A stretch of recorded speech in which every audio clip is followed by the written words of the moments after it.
Bismillahi wa bihamdihi. Assalamualaikum warahmatullahi wabarakatuh. Waalaikumsalam warahmatullahi wabarakatuh. Alhamdulillahi rabbil alamin. Wassalatu wassalamu ala ashrafil anbiya'i wal mursalin Sayyidina wa maulana Muhammadin wa ala alihi wa sahbihi ajma'in. Allahumma aslih ummata Muhammadin sallallahu alaihi wasallam wa farrij an ummati Muhammadin sallallahu alaihi wasallam warham ummata Muhammadin sallallahu alaihi wasallam wansur wahfaz wa ayyid nahbatal watani fil alamin bihaqqi Muhammadin sallallahu alaihi wasallam wansur wahfaz wa ayyid wa ammir nahdatal watani diniyatal islamiyata ala madhhabi ahli sunnati wal jama'ati ila yaumiddin bihaqqi Muhammadin sallallahu alaihi wasallam. Amma ba'd, wa bisanadinal muttasil ila al-hujjatil islam Abi Hamid Muhammad bin Muhammad al-Ghazali rahimahullahu tabaraka wa ta'ala wa adaman naf'a bi ulumihi wa barakatihi fid dharain amin. Amin. Wa qala Syekhul Islam, dikatakan oleh Syekhul Islam, fas-sabiru ala muradillahi wa huwa hamilun nafsi ala masyaqit taklif li talabil jaza alaihi fi maqamil ibadah. Sabar dalam menjalankan, sabar terhadap kehendak dan tujuan Allah Subhanahu wa ta'ala itu akan membawa nafsu itu untuk bersusah payah menjalankan segala apa yang disyariatkan oleh Allah li talabil jaza, untuk memperoleh, mencari balasan daripada Allah Subhanahu wa ta'ala fi maqamil ibadah, itu pada level ibadah, mencari balasan, ya, menggugurkan kewajiban, ya itu dia.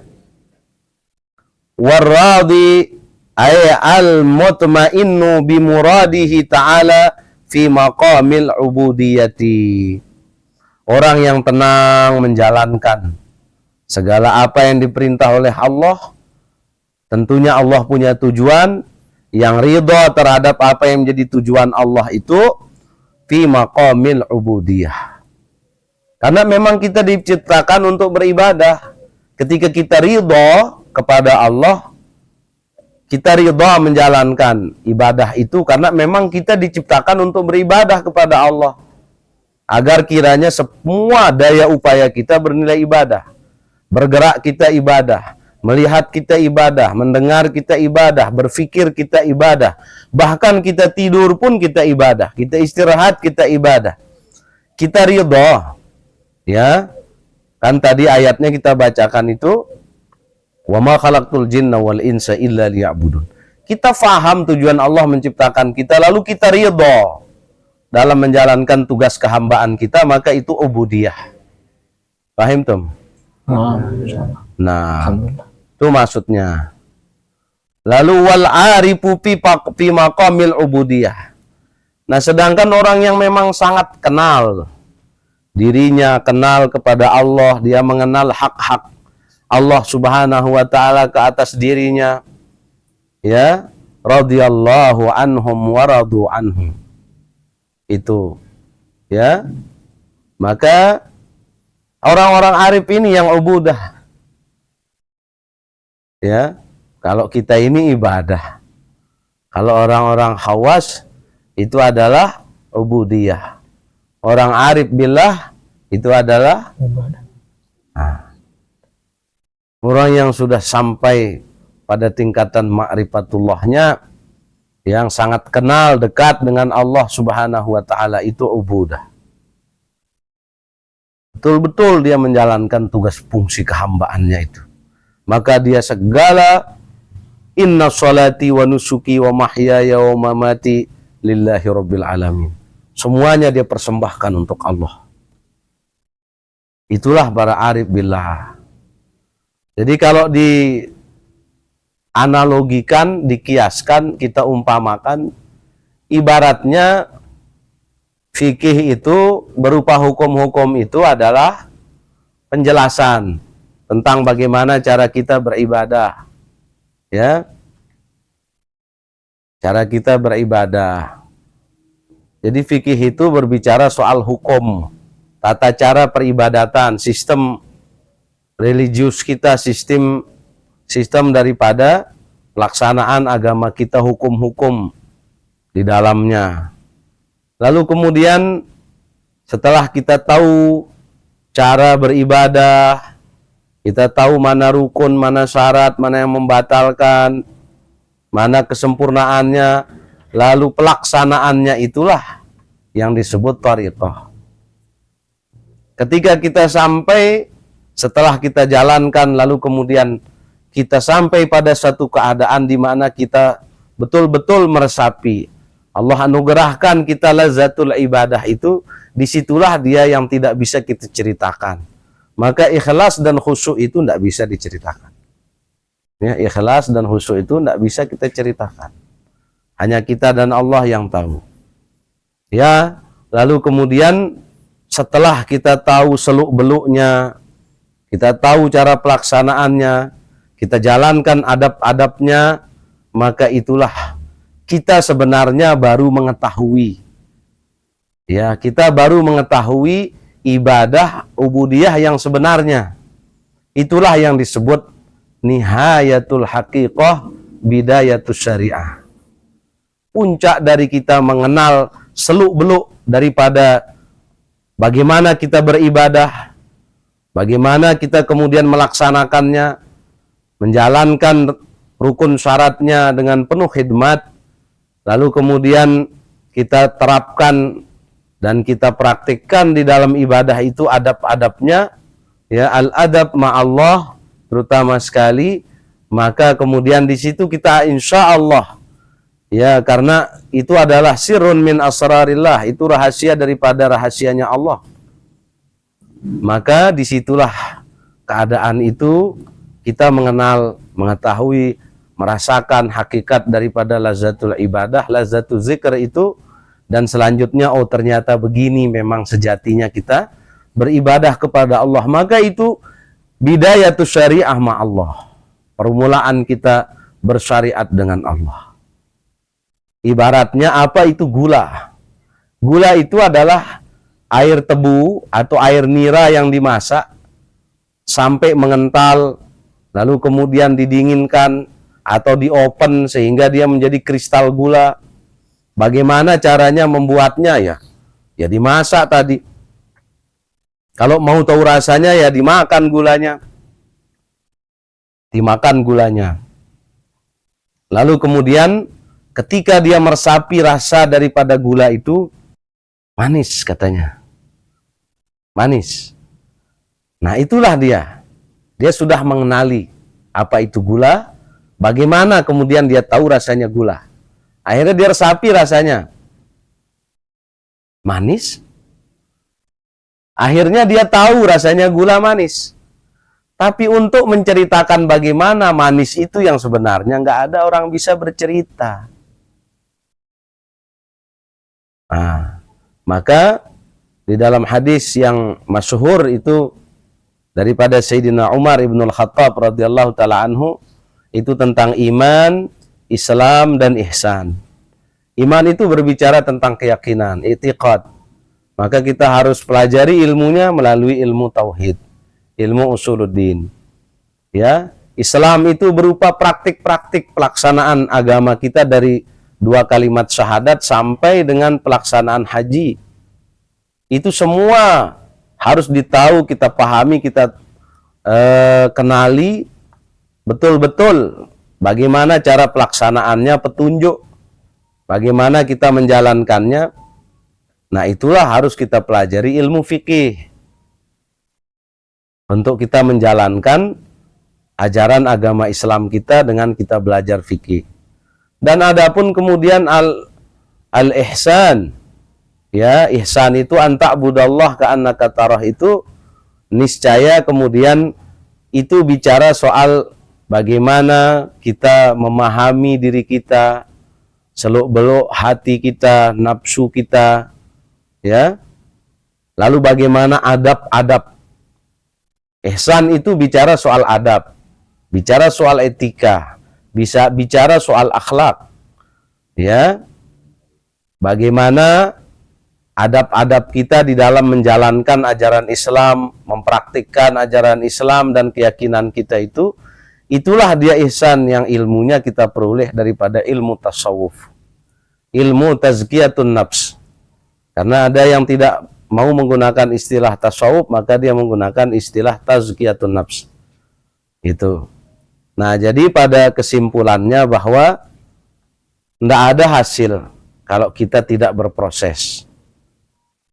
Tidak ada proses kalau kita tidak memiliki keinginan yang kuat. Jadi, yang paling penting itu adalah memulai. Haruslah di situ tidak akan sampai kita wala asura ala batiniha illa ba'dal wuqufi ala zahiriha. Kalau sudah kita mantap mengamalkan zahirnya itu, insya Allah kita akan kemudian irtiqa.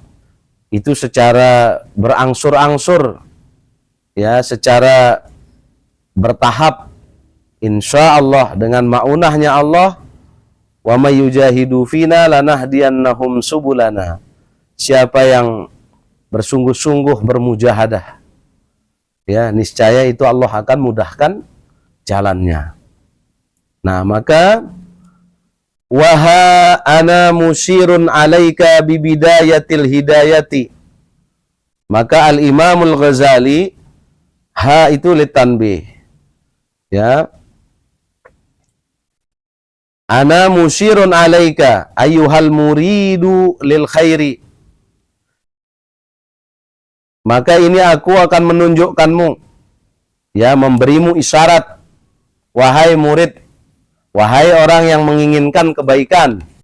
Waha ana musyirun alaika bi bidayatil hidayati, dengan permulaan hidayah, bidayatul hidayah. Ini dia kitabnya, kata Imam Ghazali. Ini dia jalan untuk memulainya. Ini dia resep untuk memulai, supaya kita al-wuquf ala zahiriha, kita bisa mantap, tegak teguh berdiri di atas pondasi yang kuat untuk suluk kepada Allah Subhanahu wa taala. Litujarriba biha nafsaka, ini untuk engkau melatih dirimu. Ini latihan. Maka tujuan mempelajarinya ini adalah untuk melatih diri. Siapa yang akan melatih dirinya? Jarrib la tazuk. Latih, cobalah. Cicipilah, niscaya engkau akan tahu rasanya. Maka bagi kalian yang tidak mau menjalankan isi daripada kitab ini, kalian tidak akan pernah akan tahu rasa. Kalian tidak akan pernah merasakannya. Dan kalian tidak akan pernah memahami kitab-kitab karangannya Al-Imamul Ghazali. Karena ini kitab paling dasar sekali. Apalagi bicara Ihya Ulumuddin, bicara soal Minhajul Abidin. Ini bahasa-bahasa kitab-kitab itu menggunakan al-mustalahat. Banyak istilah-istilah, bahkan kita tidak mampu selami kandungannya itu ketika kita tidak wuquf ala zahiriha. Tidak kita mau tegak teguh, ya, berlatih, melatih diri. Kalau kalian tidak mau dilatih, berarti nanti setan akan latih kalian. Kalau kita tidak mau melatih diri kita, maka setanlah yang jadi pelatihnya. Kalau kamu tidak mau menyibukkan dirimu dengan hal yang baik, maka kita akan disibukkan oleh hal-hal yang tidak baik. Wa tamtahina biha qalbaka. Nah, jadi kata beliau, ini bidayatul hidayah ini untuk kalian melatih diri kalian. Ya. Melatih diri kalian. Untuk melatih diri melawan hawa nafsu. Ya.